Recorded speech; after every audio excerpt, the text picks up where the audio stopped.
Hi friends, welcome to ఆచి recipes and vlogs. ఈరోజైతే ఒక రెసిపీ చూపించేస్తున్నాను, సేమియా బిర్యానీ. ఇది చాలా బాగుంటుంది. ఇది ఎలా చేసుకోవాలి, ఏమి వేసుకోవాలో చూసేద్దాము.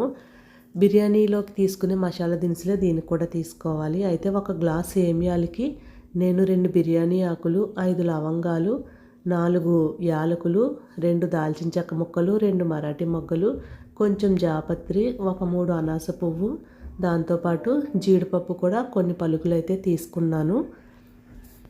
తీసుకుని వీటితో పాటు వెజిటేబుల్స్ కూడా తీసేసుకుందాము. వెజిటేబుల్స్ నేను క్యారెట్ తీసుకున్నాను. ఒక క్యారెట్ చిన్న ముక్కలుగా కట్ చేశాను. ఒక 3 పచ్చిమిర్చి అయితే తీసుకున్నాను.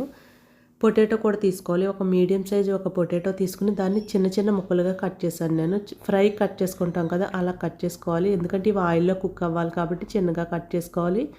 ఒక మీడియం సైజు టొమాటోని తీసుకుని వాటిని కూడా చిన్న ముక్కలుగా కట్ చేశాను. అలాగే ఒక మీడియం సైజు ఆనియన్ తీసుకుని స్లైసెస్గా కట్ చేసుకోవాలి ఈ బిర్యానీలోకి. ఈ వెజిటేబుల్స్తో పాటు మనం పచ్చి బఠానీ కూడా వేసుకోవచ్చు. వేసుకుంటే చాలా బాగుంటుంది. ముందుగానే నానబెట్టుకుని పచ్చి బఠానీని కూడా వేసుకోవాలి. ఇప్పుడైతే కళాయి పెట్టేసి స్టవ్ ఆన్ చేసి నేను అది వేడైన తర్వాత దాంట్లో నెయ్యి వేస్తున్నాను. ఒక 1 స్పూన్ నెయ్యి వేసి ఆ నెయ్యి వేడైన తర్వాత సేమియాలు వేస్తున్నాను. మనం సేమియా ఉప్మాకి ఎలా వేయించుకుంటామో అలాగే వేయించుకోవాలి. అయితే మాడకుండా వేయించుకోవాలి. మనం సేమియాల్ని సిమ్లో పెట్టి వేయించుకున్నట్లయితే అవి మాడకుండా ఉంటాయి. ఈ సేమియా బిర్యానీ చాలా బాగుంటుంది. ఎప్పుడు రొటీన్గా మనం ఉప్మా తింటూ ఉంటాం కదా, అలా కాకుండా ఇలా బిర్యానీ దినుసులు వేసుకుని బిర్యానీ చేసుకుంటే చాలా బాగుంటుంది. ఇది బ్రేక్ఫాస్ట్ అనే కాదు, ఈ బిర్యానీ లంచ్లో తినచ్చు, మనం స్నాక్స్గా తినచ్చు, డిన్నర్లో కూడా తినచ్చు. సేమియా బిర్యానీ బాగుంటుంది. ఇప్పుడు సేమియాలు వేగిన తర్వాత వాటిని పక్కకు తీసేసి అదే కళాయిలో నేను ఆయిల్ వేస్తున్నాను. ఒక 2 స్పూన్స్ ఆయిల్ వేసి ఇప్పుడు ఆయిల్లో ఆల్రెడీ మనం తీసుకున్న మసాలా దినుసులు ఉన్నాయి కదా, అవన్నీ వేసేసుకుని వేయించుకోవాలి. అవి కొంచెం వేగిన తర్వాత దాంట్లో వెజిటేబుల్స్ అనేవి ఒక్కొక్కటి వేసుకోవాలి. ఇప్పుడు ఇవైతే నేను వేస్తున్నాను. కొంచెం వేగినవి ఇప్పుడు దీంట్లో ఆనియన్స్ వేసేస్తున్నాను. ఫస్ట్ ఆనియన్స్ అయితే సన్నగా స్లైసెస్ లాగా కట్ చేసుకోవాలి. ఆనియన్స్ని కూడా వేసి అవి ఇంకొంచెం వేగిన తర్వాత మనం దీంట్లో పొటాటోస్ వేసుకుందాము. ఎందుకంటే పొటాటోస్ ఈ ఆయిల్లోనే మగ్గాలి. తర్వాత సేమియాలో వాటర్ వేసినా కూడా సేమియా అనేది తొందరగా కుక్ అవుతుంది కాబట్టి మనం పొటాటోస్ ఇప్పుడే బాగా వేయించుకోవాలి. పొటాటో ముక్కలు వేసిన తర్వాత దాంట్లో పచ్చిమిర్చి వేసేసాను. ఇప్పుడు మిగతావి కూడా వేసేసుకుందాము. క్యారెట్ అలాగే టొమాటో ముక్కలు కూడా నేను దీంట్లో వేసేసి బాగా వేస్తున్నాను. ఇవన్నీ కూడా ఆయిల్లో మగ్గాలి. మనం కొంచెం సిమ్లో కానీ మీడియం ఫ్లేమ్లో పెట్టుకుని మగ్గనివ్వాలి, హై ఫ్లేమ్లో పెట్టకుండా. ఇప్పుడు ఒకసారి నేను కలిపిన తర్వాత మూత పెట్టేస్తున్నాను ఒక 5 మినిట్స్. మూత పెట్టినట్టయితే అన్నీ కూడా బాగా మగ్గుతాయి ఆయిల్లో.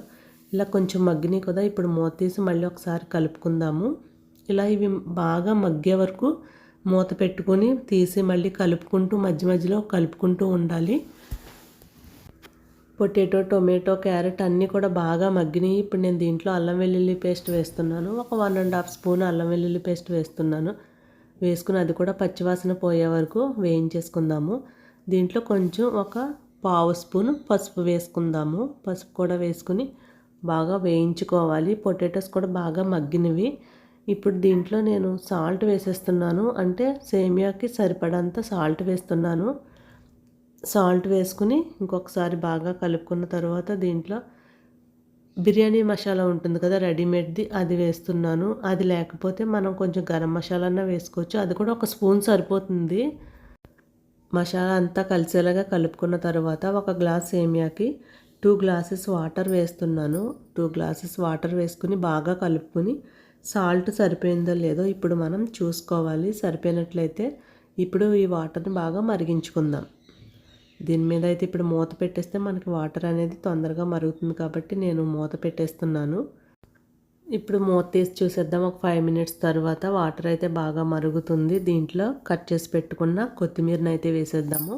కొత్తిమీర కూడా చాలా బాగుంటుంది దీంట్లోకి. కొత్తిమీర వేసేసి ఇంకొకసారి బాగా కలుపుదాము ఈ వాటర్ని. ఇలా కలుపుకున్న తర్వాత ఆల్రెడీ మనం నేతిలో వేయించి పెట్టుకున్న సేమియాలు ఉన్నాయి కదా, ఆ సేమియాల్ని దీంట్లో వేసేద్దాము. వేసిన తర్వాత ఒకసారి మొత్తం అంతా కూడా కలుపుకుందాము. సేమియాలంతా కూడా ఈ వాటర్లో కలిసేలాగా కలుపుకొని ఇప్పుడు మూత పెట్టేసుకుని ఉడికించుకుందాము. పైన అయితే లిడ్ పెట్టేయాలి. మనం సేమియా ఉప్మా ఎలా కుక్ చేసుకుంటామో సేమ్ అలాగే కుక్ చేసుకోవాలి. కాకపోతే ఇందులో బిర్యానీ దినుసులు, అల్లం వెల్లుల్లి పేస్ట్ వేసాం కాబట్టి బిర్యానీ ఫ్లేవర్ అనేది వస్తుంది. మధ్య మధ్యలో మూత తీసుకుంటూ సేమియాని కలుపుకుంటూ ఉండాలి. అడుగంటకుండగా మనం మీడియం ఫ్లేమ్లో పెట్టుకున్నట్లయితే చక్కగా కుక్ అవుతుంది. ముద్దగా లేకుండా పొడి పొడిగా అయ్యే వరకు కూడా మనం మూత పెట్టుకుంటూ మూత తీస్తూ మధ్యలో కలుపుకుంటూ ఉండాలి. ఇప్పుడైతే కొంచెం దగ్గర పడుతుంది. మళ్ళీ ఒకసారి మూత పెట్టేసి నేను ఈ సేమియా బిర్యానీని అయితే ఉడికించేస్తున్నాను. చాలా త్వరగా అయిపోతుంది ఇది. ఇప్పుడు దగ్గర పడింది కదా, దీన్ని ఒకసారి కలుపుకుంటూ ఇక మూత పెట్టక్కర్లేదు. కొంచెం పొడి పొడిలాడే వరకు సిమ్లో ఈ సేమియా బిర్యానీని కుక్ చేద్దాము. వాటర్ అనేది లైట్గా ఉంది కాబట్టి మూత పెట్టకుండా కుక్ చేసేస్తున్నాను. పొడి పొడిలాడుతూ సేమియా బిర్యానీ అయితే రెడీ అయిపోయింది. ఇది చాలా టేస్టీగా ఉంటుంది. ఈ సేమియా బిర్యానీని బ్రేక్ఫాస్ట్లో, లంచ్లో, స్నాక్స్లో, డిన్నర్లో కూడా తీసుకోవచ్చు. చాలా టేస్టీగా ఉంటుంది. ఇంట్లో ఎప్పుడైనా ఒక్కరమే ఉన్నాము అనుకున్నప్పుడు రైస్ వండుకునే బదులు ఇలా సేమియా బిర్యానీ చేసేసుకుంటే చాలా బాగుంటుంది. నేనైతే ఈరోజు లంచ్లోకే చేస్తున్నాను. ఎందుకంటే ప్రస్తుతం నేను ఉన్నాను ఇంట్లో ఒకదాన్నే. నా కోసం అయితే ఇది ప్రిపేర్ చేసేసుకున్నాను. సేమియా బిర్యానీ చాలా టేస్టీగా ఉంటుంది. ఇప్పుడు ఇది రెడీ అయిపోయింది. దీంట్లోకి నేను ఆనియన్ రైతా కూడా చేసుకుంటున్నాను. ఎందుకంటే మనం ఈ సేమియా బిర్యానీ తింటూ మధ్యలో ఆనియన్ రైతా స్పూన్తో తింటే చాలా టేస్టీగా ఉంటుంది. సేమియా బిర్యానీ అయితే ప్లేట్లో సర్వ్ చేస్తాను. చాలా బాగుంది. పొడి పొడిలాడుతూ వచ్చింది. మనం వాటర్ కరెక్ట్గా వేసుకున్నామంటే గ్లాస్ సేమియాకి 2 గ్లాసెస్ వాటర్ అలా వేసుకున్నామంటే పొడి పొడిలాడుతూ వస్తుంది. సేమియా బిర్యానీ అయితే చాలా టేస్టీగా ఉంది. ఓకే ఫ్రెండ్స్, ఈ వీడియో మీకు నచ్చితే లైక్ చేయండి, షేర్ చేయండి. ఆచి రెసిపీస్ అండ్ వ్లాగ్స్ అనే ఈ మన ఛానల్ని సబ్స్క్రైబ్ చేసుకోండి. Thanks for watching.